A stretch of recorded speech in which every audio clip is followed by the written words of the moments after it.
Assalamu alaikum students, hope you all are fine. Now we start the next exercise. Today lecture is exercise 1.5. So let's start. Question number 1. Find the determinant of the following matrices. Part 1.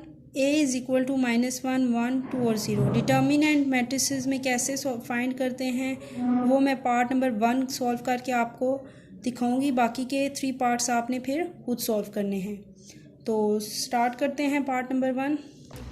Okay students, determinant find करना है हमने. Determinant भी इसको कहते हैं और mode भी कह सकते हैं, तो आपको जो सूट करे आप बोल सकते हैं. आपकी बुक में जो यूज़ हुआ है उसको डिटर्मिनेंट कहते हैं. तो हम डिटर्मिनेंट कैसे लेंगे? ए का डिटर्मिनेंट हम ऐसे लेंगे. डिटर्मिनेंट का साइन होता है एक, यानी कि जो भी वेरिएबल गिवन होगा उसके साइड्स पे आपने यूँ स्ट्रेट लाइंस लगा देनी है. इसको हम मोड भी कहते हैं और डिटर्मिनेंट भी कहते हैं. ठीक है. और जो आपके पास मैट्रिक गिवन होगा ना, उसकी भी ब्रैकेट को आपने बिल्कुल स्ट्रेट कर देना है डिटर्मिनेंट लेते वक्त, और वैल्यूज़ फिर उसमें पुट कर देनी है. 1, -1, 1, 2 एंड 0. नेक्स्ट स्टेप आपके पास क्या होगा? ये इक्वल का साइन है वो डबल सा हो गया. आपने क्रॉस मल्टीप्लिकेशन करनी होती है डिटर्मिनेंट्स में, यानी कि -1 मल्टीप्लाई बाय 0 और बीच में माइनस का साइन डालते हैं. ये याद रखिएगा कि डिटर्मिनेंट्स में माइनस का साइन डालेंगे. ठीक है. ब्रैकेट और 1 मल्टीप्लाई बाय 2. ठीक है. -1 0 ज़ा 0, -2 1 ज़ा 2, तो 0 - 2 क्या आ जाएगा? -2. तो ए डिटर्मिनेंट हमारे पास क्या आ गया? -2. बस ये आंसर है आपका. सिंपल. डिटर्मिनेंट कैसे सॉल्व करते हैं?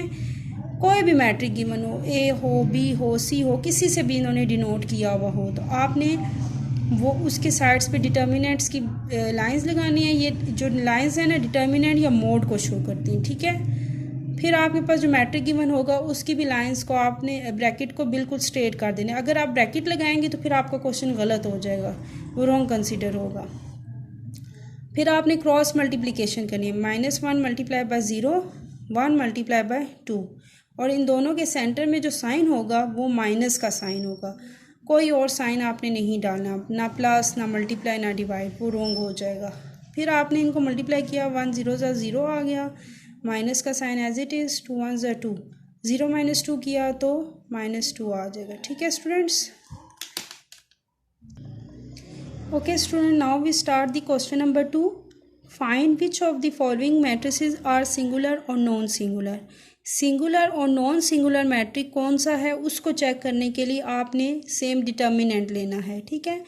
ए का डिटर्मिनेंट लेते हैं, बी का, सी का, डी का. बाकी सारे आपने खुद लेकर चेक करना है कि सिंगुलर कौन सा है और कौन सा नहीं है. ठीक है. फर्स्ट पार्ट स्टार्ट करते हैं. So student, now start. A determinant is equal to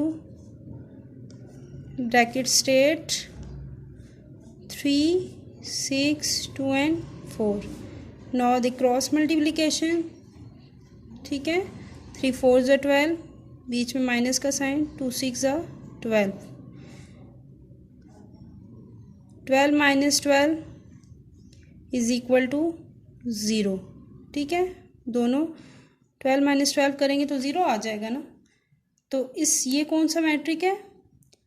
singular matrix. क्यों? इसका आंसर इक्वल टू 0 आ गया है. अगर ये नॉट इक्वल टू 0 आता, मीन्स कि यहाँ पर कोई आंसर आ जाता 1 2 3 4, कोई भी नंबर आ जाता 0 के अलावा, तो वो नॉन सिंगुलर मैट्रिक होता. ये सिंगुलर और नॉन सिंगुलर की पहचान है कि जब अगर डिटर्मिनेंट लेने के बाद आंसर इक्वल टू 0 आ जाए तो वो सिंगुलर मैट्रिक कहलाता है. ठीक है.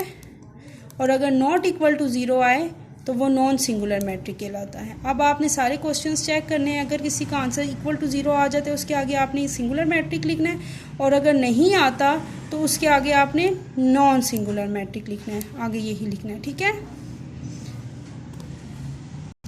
ओके स्टूडेंट, होप सो कि आपको ये क्वेश्चन समझ आ गया हो.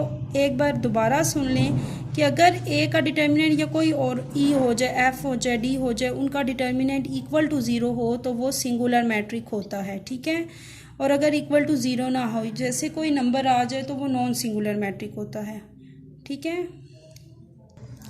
Okay student, now we start the next question number 3। Find the multiplicative inverse if it exists of each.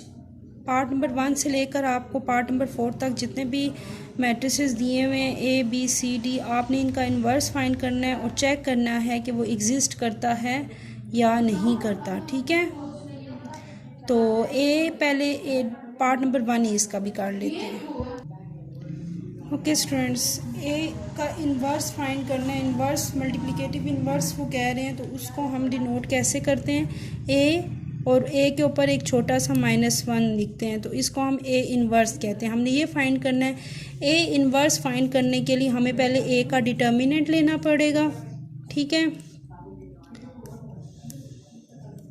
फिर उसके थ्रू उसका इन्वर्स फाइंड किया जाएगा। -1 मल्टीप्लाई बाय 0, तो ये 0 ही हो जाएगा, बीच में माइनस का साइन, 2 3 ज़ा 6। ठीक है, तो ये आ जाएगा आपके पास ए डिटर्मिनेंट -6। ठीक है, अगर ये 0 आ जाता तो फिर हम ए इन्वर्स फाइंड नहीं कर सकते, फिर वो नॉट एग्जिस्ट होता। ठीक है, तो अब ये एग्जिस्ट है, ये इसका इन्वर्स पॉसिबल है। ठीक है, अब इन्वर्स फाइंड करने के लिए ए इन्वर्स का क्या फार्मूला होता है, adjoint of A over A determinant. ठीक है, आपने एडजॉइंट ऑफ ए लेना है, फिर उसको ए डिटर्मिनेंट से डिवाइड करना है। ठीक है, एडजॉइंट ऑफ ए कैसे हम लेंगे,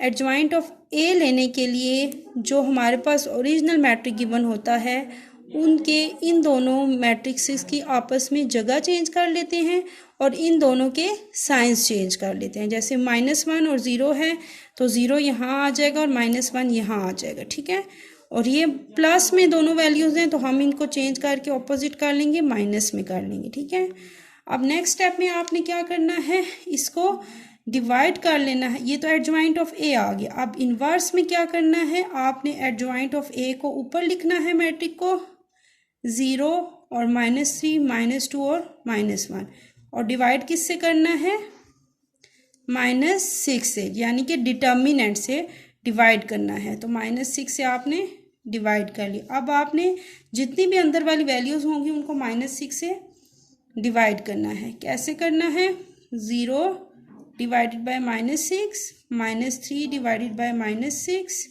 -2 divided by -6, -1 multiply by divided by -6। ठीक है,